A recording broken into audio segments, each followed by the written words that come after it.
I've hosted this podcast for over a decade now. And starting in year 2, I noticed something that no longer surprises me, but in a way it still does. When I mean it no longer surprises me, I now have data and I understand that this is a thing.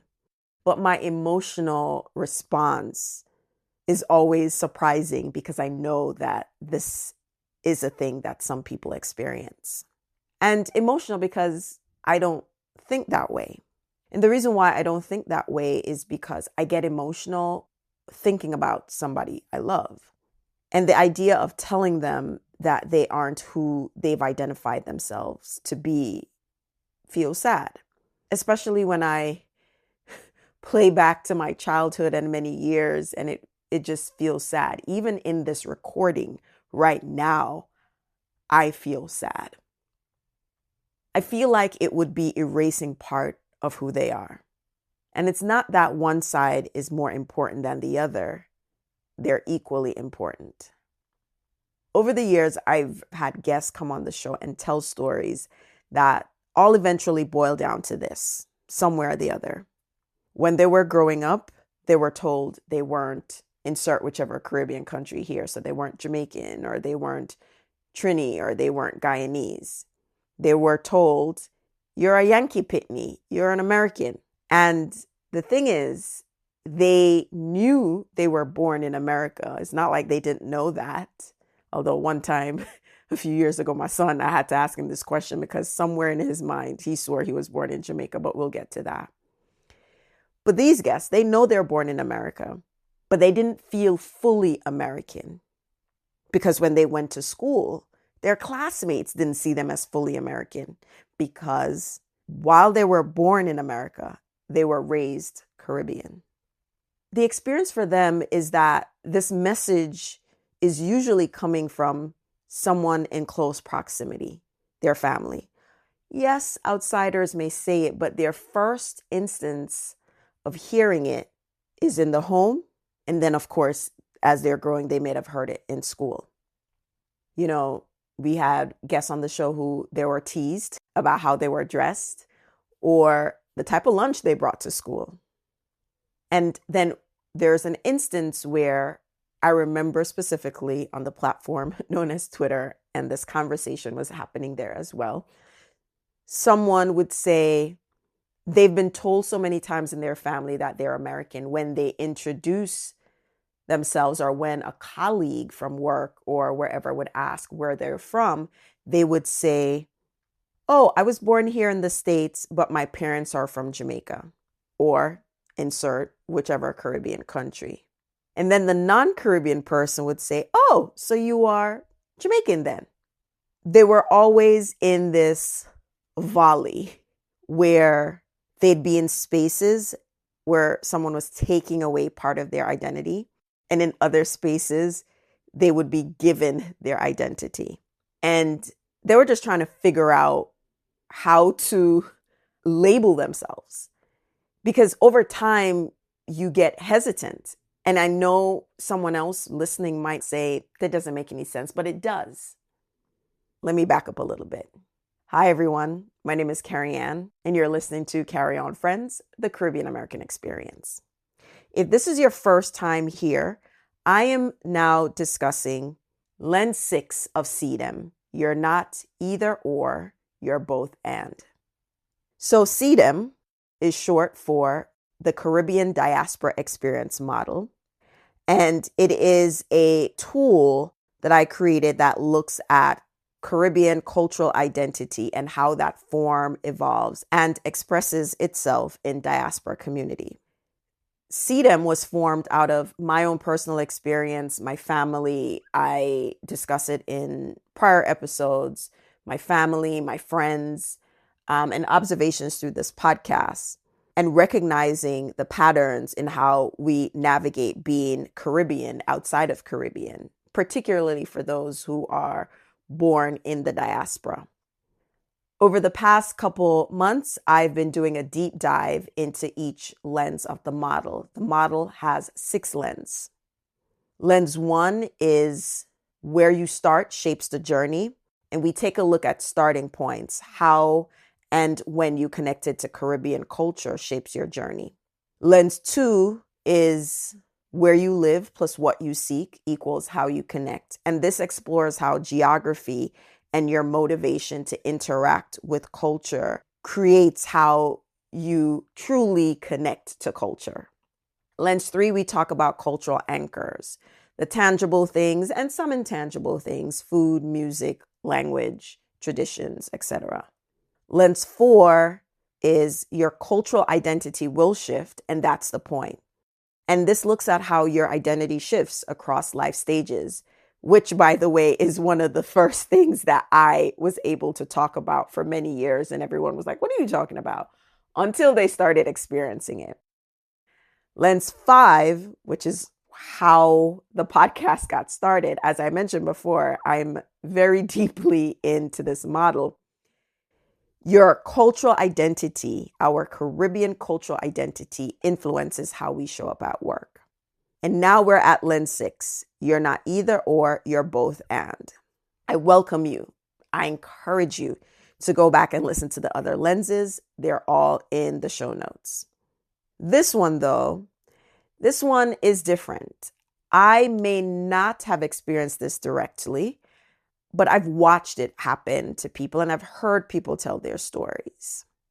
The reason this one feels different for me and why it's personal, even though it's not my own experience, is because, as I mentioned, in Lens 1, we have different starting points. I arrived here as a teenager, very strongly planted in my identity as I was born in Jamaica and now I'm moving to America. And when I moved here, along with my mom and brothers, all at the same time, I am who I am. No one could take that away from me, right? But I came here and I met up with cousins that I knew existed, but never really met them the same way until I came to live here. By moving here, we formed a relationship that, as we would say in Jamaica, we are bench and bati. We were just always together. We lived in the same house, lived on different floors. We got reprimanded the same way. We had the same food. This is your cousin. For them father born in Jamaica, like your cousin, for surety, as we say. She wasn't a native speaker. You can hear the American twang a little bit, but she was a good speaker. This is my party, as we say. We are going to party. We have bust the latest dance. This is 90s. We'd have done the place where we go to the basement parties. We were, and I'm so excited because I'm throwing in a lot of yos in here. But she's my cousin. We'll go back to Jamaica together because I'm like, you need to come to Jamaica when me I go to Jamaica so you can enjoy Jamaica. Like cousins, friends. The saying that they say, your first friends and best friends are cousins. This was really it. So to hear audience members over the years tell a story where someone in the family is like, oh, you're not Jamaican, you're American. I don't remember that being a conversation, at least in our house, right? I mean, the fact is the fact, right? She was born here, but no one was taking away that identity. And she wasn't saying that, oh, I was born in Jamaica. She was essentially saying that my parents are Jamaican and I'm a Jamaican American because of that birthright and that heritage, because she's living it, right? And so the idea of someone looking at my cousin Simona and say, yo, you're not Jamaican, it makes me sad. The stories come in different versions, but it usually boils down to be the same. There are some instances where their parents never taught them to speak patois, or maybe, they were worried about the accent would hold them back. And, now they're adults and they're trying to reconnect to culture. And some of that may bring on feelings of they're faking it and not really Caribbean. And then there are instances where people would say, well, if your parents are Jamaican, I don't hear an accent. If you're Jamaican, I don't hear an accent. And I even get that as a native speaker. And I explain to people, well, I don't speak like that at work for a variety of reasons. Depending on who I'm talking to, I may go into it or not. I recently had a guest on the show a few months ago named Tammy. And for me, Tammy's story was incredible because she happened to find the podcast after I launched CDEM.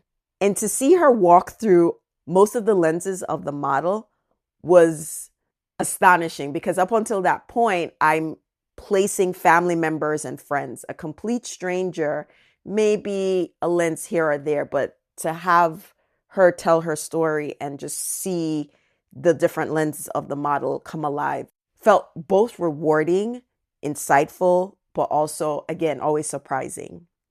So for Tammy, she was raised in Cleveland, Ohio. Her family is from Jamaica and the Dominican Republic, but she wasn't raised around any of it. There was no patois, there was no Spanish.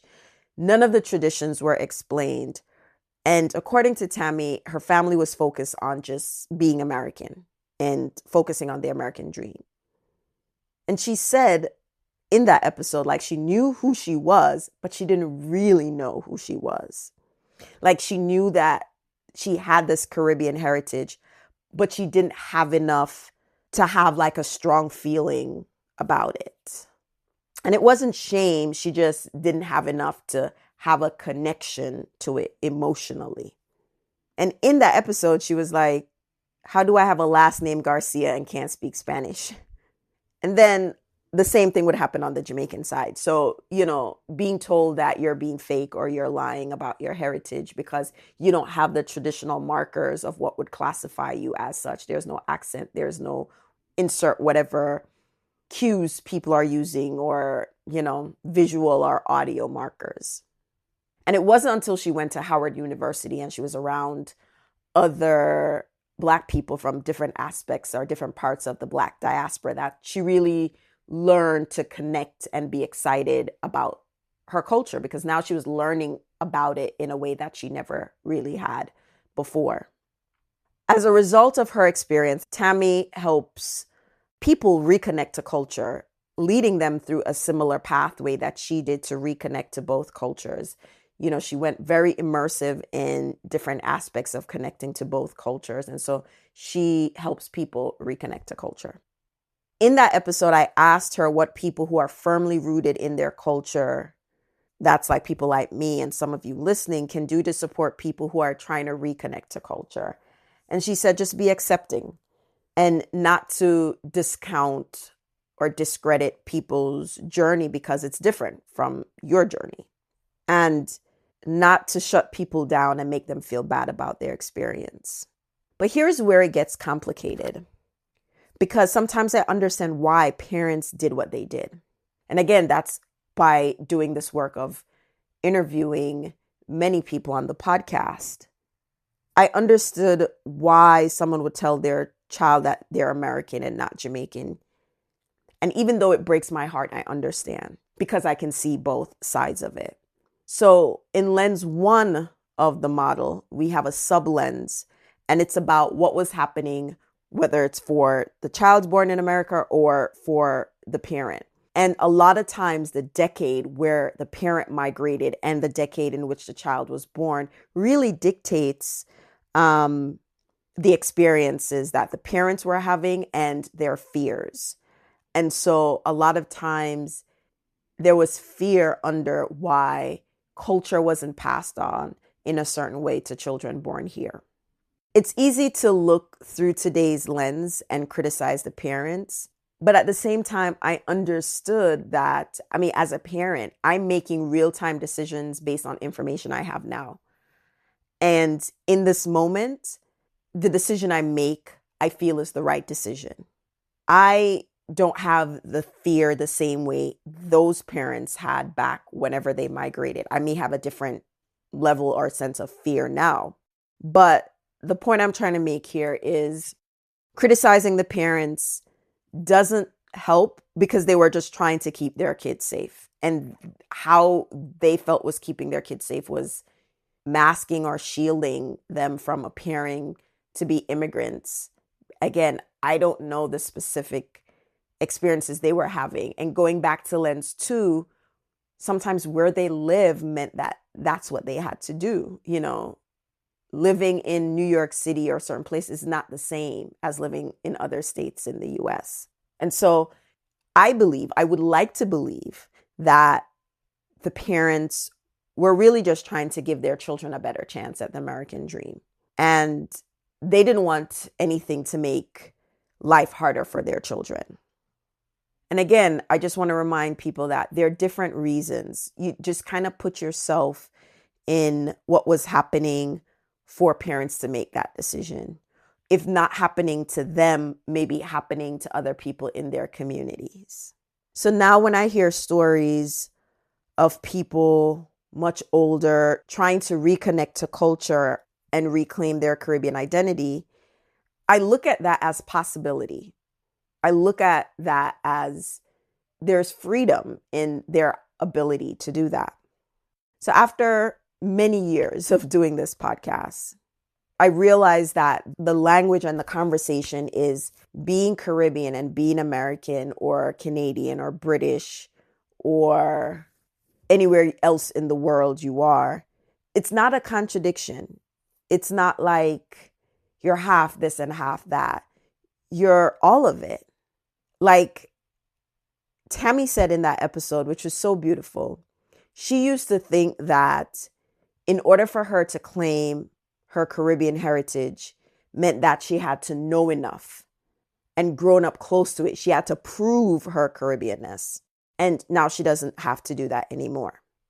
And she says that connection is real, even if it's not complete or easy to explain. It doesn't remove that there's a connection.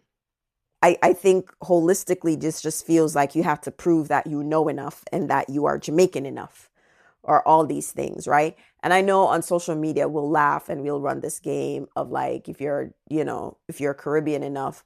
But for some people, those things, they reopen wounds that they have. My children, they claim their birthright. They're not even in any doubt. They will shut anyone down who tells them otherwise. And as I said in the opening, when my first son was really small, he was so embedded. I mean, he still is. He's matured so much more now in the culture. But when he was younger, he was all about dancing and he knew all the dances. And one day something said to me, ask him, because, when they're at a really young age, you start asking them like, when is your birthday? Where were you born? And one day the spirit just said, ask Ethan where he was born. And he said his birthday and he's like, I was born in Jamaica. He was like, no, you weren't born in Jamaica. Because in his mind, he felt so Jamaican that in his mind, I'm like, I must be born in Jamaica because everything in my house is Jamaican. And I chuckle at that. But their Jamaican heritage is their birthright. They grew up knowing so much about the culture. How could you tell them that they're not? So whether you were born in Brooklyn, Cleveland, or somewhere else, or whether you speak Patois fluently or not, it's your cultural identity. You're not either or, you're both and. You're both American and Caribbean. And I mean, this idea of identity, even I have this conversation on the podcast. I said, depending on who I'm talking to, I might introduce myself differently, not because I'm ashamed, but it's the context. We all have multiple identities. Outside of being Black and women, which is obvious, right? So it's obvious that I'm Black and I'm a woman.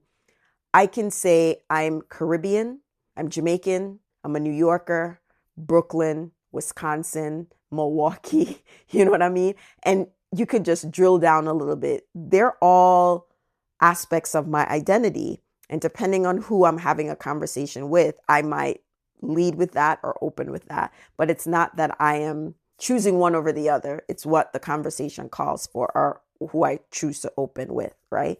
But I know these are all my identities. And it's very different for someone who at a young age where it's been, they are impressionable and it's been molded. It's much harder to undo some of that.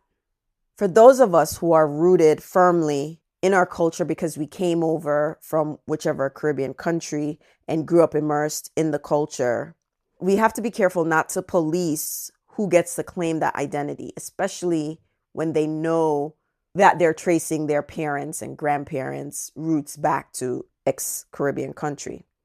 Our role is to make space for our different journeys.